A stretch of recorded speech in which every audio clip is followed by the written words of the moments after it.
K.M Sachin Dev is the member of Kerala Legislative Assembly from Balussery constituency since May 2021. He is the youngest MLA in 15th Kerala Legislative Assembly.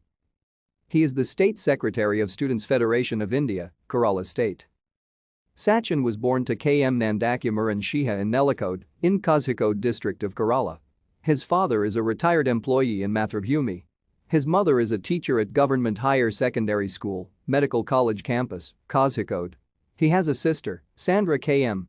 Sachin completed his schooling from Savio Higher Secondary School, Devagiri, and Government HSS Medical College Campus, Kozhikode. He did his bachelor's degree in English literature from Government Arts and Science College, Kozhikode. He pursued LLB from Government Law College, Kozhikode and enrolled as a lawyer in 2019. He got engaged with Thiruvananthapuram Corporation Mayor Arya Rajendran on February 2022. He started his political life as a member of Students' Federation of India. He was the former chairman of the Government Arts and Science College, Kozhikode. Thank you for watching. Like and subscribe if you would like to view more of our videos. Have a nice day.